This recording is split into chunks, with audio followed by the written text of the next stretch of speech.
California wines tonight, thanks in large part to an estimated 100 million gallon surplus of wine in this state. News Center 4's Carl Sonkin has found two men who are helping that deal. 11 whites. That's interesting. Each week, J. Patrick Doré and Russ Woodbury sniff and gargle their way through dozens of samples of California wine.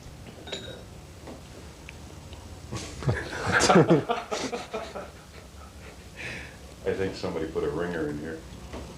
Bad or good?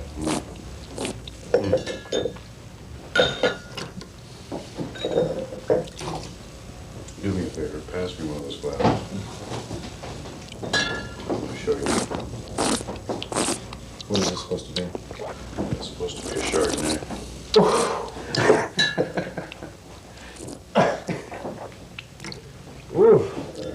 Forget it. Yeah.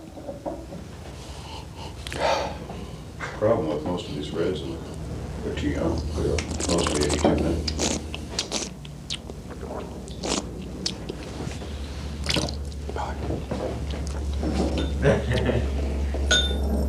Russ keeps on shaking his head. Okay, we've got 12 Chardonnays. It looks like we've got 3 that we have to come back and look at. But we have to say one definitely, unless we taste any defects, it looks like we'll probably buy that, assuming the price is right and everything else. But this definitely, I think, has a lot of merit right there. And the other has promise, but for sure, it's worthwhile. Cabernet hardly any Just better. one Cabernet? Well, that'd be one that I'd want to blend some Merlot with.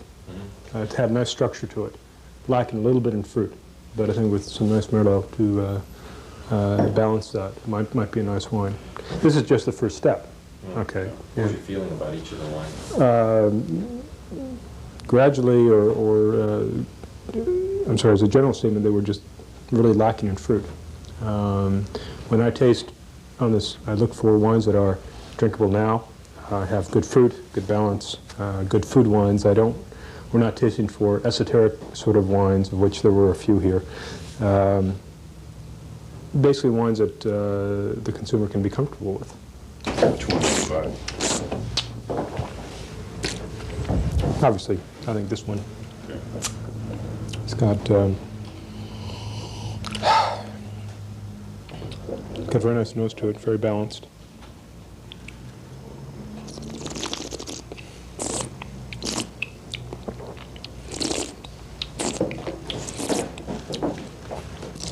I would adjust the acidity a little bit, but up. Yeah.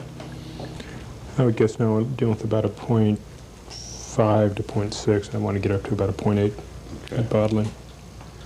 See, Carl, one of the things when you do anything to the wine, okay, such as raise the acid or any kind of blend or anything else, it impacts the price of the wine. Right, which only raises the price. Right. Once you start fiddling with it. Exactly. So the less you have to do with the wine. Right. And let the winemaker know up front, hey, we like it, but this is what has to be done. Now, what would you charge us to do it? Of the reds, this is highly unusual. We've only found one that looks good. And how much does it represent? How many gallons would you say? I would guess that this would probably be about 6,000. Yeah. 6,000. And mind you, most of these... They're very commercially acceptable. yeah. It's just we are trying to bring up the utmost in dollar value to the consumer, and given the market conditions, we can do that. They're commercially acceptable, but you don't want any dogs out there. Oh, no. Well, we don't need any dogs out there. We with the pickings we have here, it's inexcusable Sure. for that. Okay. But they're well-made wines. They are well-made wines, very commercially acceptable, but not for our program. Right. Okay. Got 3 wines that look pretty good. The 3 samples chosen represent only about 100,000 gallons of surplus wine, but they're making the winemakers an offer that'll be hard to refuse. Go in at about 25% below that.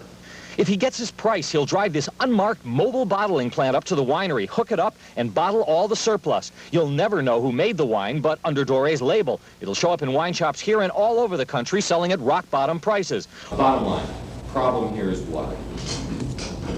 Wine inventory situation. There is just too much wine in the marketplace. Yeah, And we take advantage of that.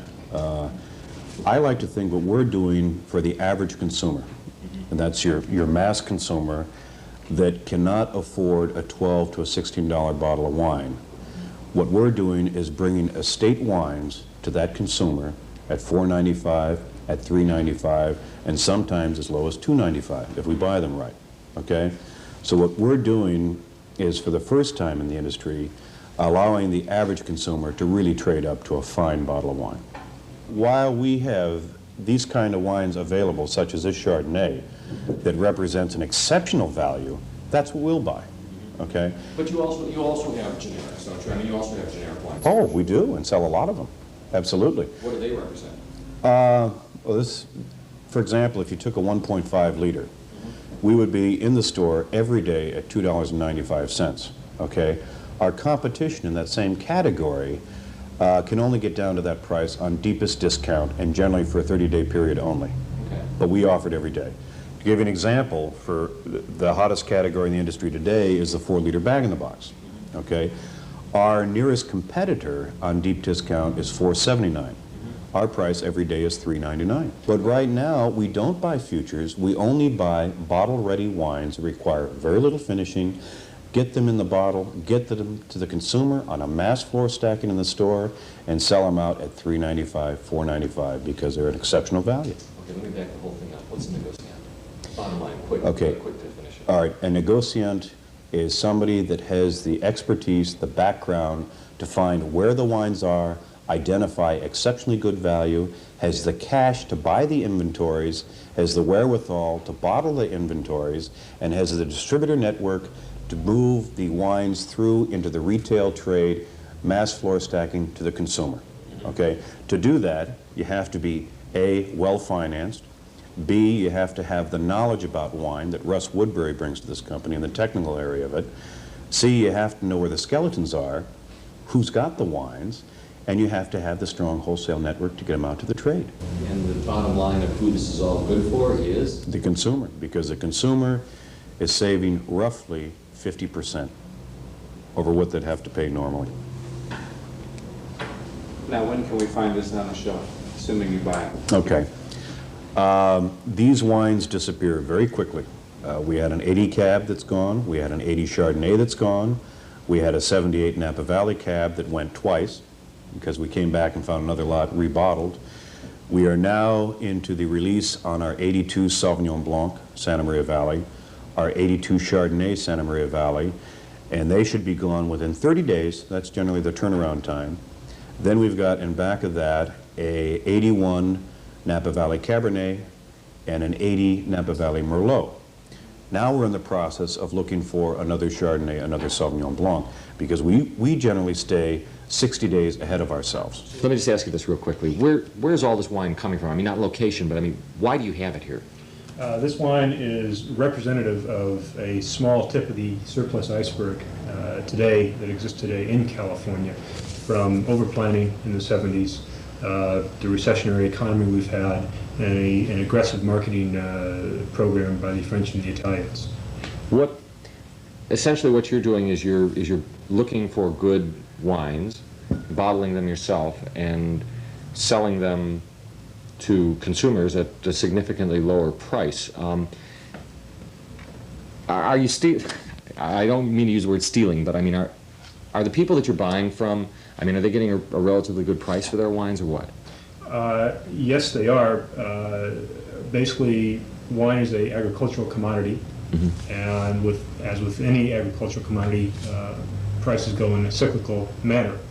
And what is happening today, because of the overplanting, the oversupply, there is wine for sale that we are buying at prices where they are certainly at least covering the cost, probably making some money, not what they thought they would make, but there's just the equivalent of another Gallo sitting out there in unsold wine. Let me ask you this. The wine that you chose today, Yes. is a good wine. I tasted it, we tasted it, really good. Why couldn't that guy have sold it to somebody else? The wine was owned by, or is owned by a grower. A grower does not generally have the marketing sense, as do many wineries, not have the marketing sense necessary to successfully promote wine today in today's economic and marketing environment. What about the incoming harvest? You're a wine man yourself. You know, they say it's not going to be as much, But there's, you know, all this wine that's out there. It is, there's a great deal of inventory today sitting out there.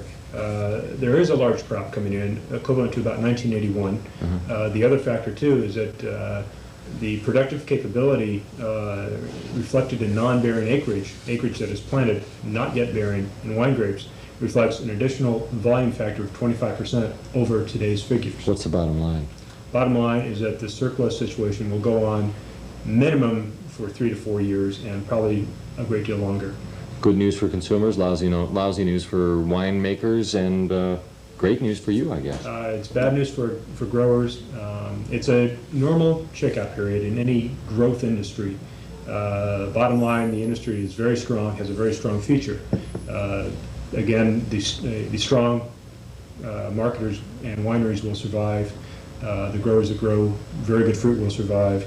And in 5 years' time, I think the industry will be in a very, very healthy position vis-a-vis today.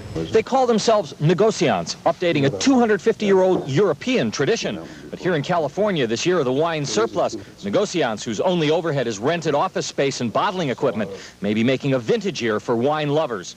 The Negociants chose only one wine today to bottle and put out at bargain prices. What's going to happen to the rest of these wines? Well, somebody somewhere is going to put them in a bottle and sell them dirt cheap. Good news for consumers this year of the California wine glut. I'm Carl Sonkin, News Center 4.